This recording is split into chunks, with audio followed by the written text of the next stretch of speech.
Hi, I'm Jude, and I'm here to talk to you today about the interesting busing situation we had going on this past week. As you know, a tall, skinny black man with a funny name was thrown under the bus this week. And who was driving this bus? That would be Reverend Jeremiah Wright. Who would be issuing this man this bus to drive over Obama? That's where it gets interesting, because the answer to that is the National Press Club. Okay, to be fair, I'm going to tell you that about 2 years ago, the NPC, National Press Club, uh, batted around the idea about having Wright come and speak to them, and they decided not to for whatever reason. So they were fairly asked, why did you not want to have him speak 2 years ago? But now, at this very pivotal time, 1 week before the very important primary that is going to be in Indiana and North Carolina, why now did you then choose to have him? And the president, who is a woman by the name of Sylvia Smith, answered rather tartly, because now he is more relevant. He's more newsworthy. Right on, Sylvia. You know how to get the biggest bang for the buck, don't you? You're right. He is real newsworthy, especially if you are a Clinton supporter, because certainly anybody with half a brain knows that any time that Wright opens his mouth is going to be detrimental to Obama. But then that's curious, because you guys are very intelligent, aren't you? I mean, you really are. I mean, for example, what you call your point person, that means the person that procured Wright to speak for you at that particular time in that particular place was a woman by the name of Barbara Reynolds. And she is really intelligent, far more so than most of us. I know she is a teacher. She teaches at the Howard University Divinity School. She teaches something called prophetic ministry, which I suspect is something maybe along the lines of Wright, and the media. Prophetic ministry and the media.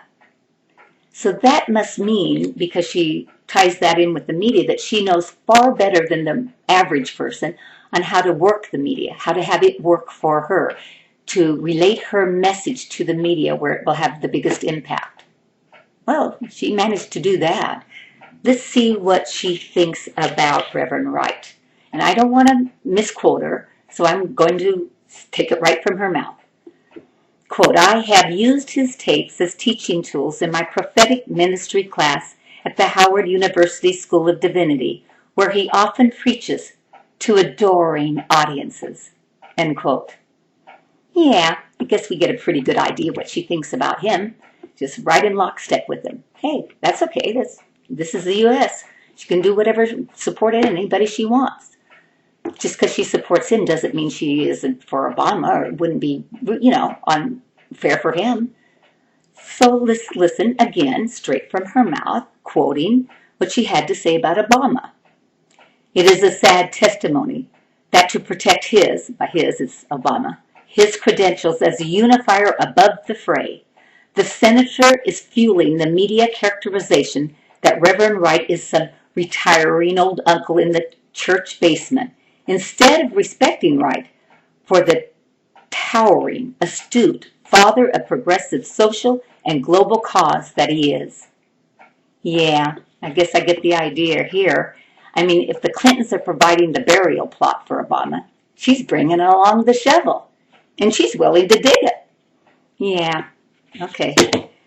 Well, her mission is quite clear, although, it was stated when questioned why they would do this, this National Press Club that has some respect, why they would be promoting one candidate over another. Oh, and they profess that that was not the purpose. It was perfectly innocent. It's just that he's a timely character to have speaking at this time, and that they certainly weren't trying to diminish Obama or further along Clinton's, ambitions for presidency. Do you believe that? Neither do I. Neither does anybody who knows about this stuff. And I tell you, you could download it and find many more things, and where she states her strong support for Clinton and derides Obama, and her adoring, feelings for, Reverend Wright. But you know what? That's not so easy to do right now because for whatever reason, you go on there and you can't find that anymore. I mean, she's a teacher. She's a I guess she's a journalist of some kind. And she also supposedly has a great blog where she's very prolific and at expressing her ideas, keeps it up all the time. But it's a mystery now. You go somewhere from the mid of January, it's all deleted, any references to this. Curious, huh? How those things happen. Do you want to know something that's really cool? There's something called the Buzz Flash Reader. I don't know anything about it. I don't know how it works, but apparently what it does is if you know what you're doing and somebody does, you can bring those things that people think that they deleted, gotten rid of, gone forever. Baby, it comes back. And old Buzz here, he was able to bring some of her stuff back for a little bit, then it goes off again. I don't know if this Reynolds is sitting there with her finger on the delete button 24/7, but anyway, I was able to download these, and some things they can get back up, but some things they go right off again. Doesn't matter. Boy, you've got to love this medium. It's wonderful how you can say something, then want to deny it, and you know what? Be careful. It just might come back to bite you if Buzz is around. Okay, we know all we need to know about them, so you know that agenda is clear, regardless of their denials. What's really kind of interesting here, nobody's noticed, is who snuck on this bus, didn't pay their fair share, no money, didn't pay anything, just sitting, hoping nobody will notice them, and they're going to write it to the end of the line. Right. That would be the Clinton constituency. I can't even say it, but you know what I mean, all those Clintonites. It would be that. Why not? Yeah, I mean, because when everybody knows, when Wright speaks, it's trashing Obama. And there's only one person who benefits from this, and that would be Hillary Clinton herself. And just to support some of this, when the president, that Sylvia Smith of the National Press Club, was asked very specifically, if the Reynolds-Wright show, I love that, Reynolds-Wright show, when it was arranged, was it in concert with and the knowledge of the Clinton go-betweens? Did they understand and know what was going on before we all got wind of it? Well, she was indignant that they would ask something like that, didn't like the implication. And also, she did not deny it. You know what? You know what I know. When people say nothing, oftentimes it speaks so much louder, volumes louder than anything else they would say. So you know all you need to know about her and about their agenda on that. And I think what's sad about that for them, I guess, in their view, is they got caught. Well, you know what? Throw him under the bus all you want, because God love it.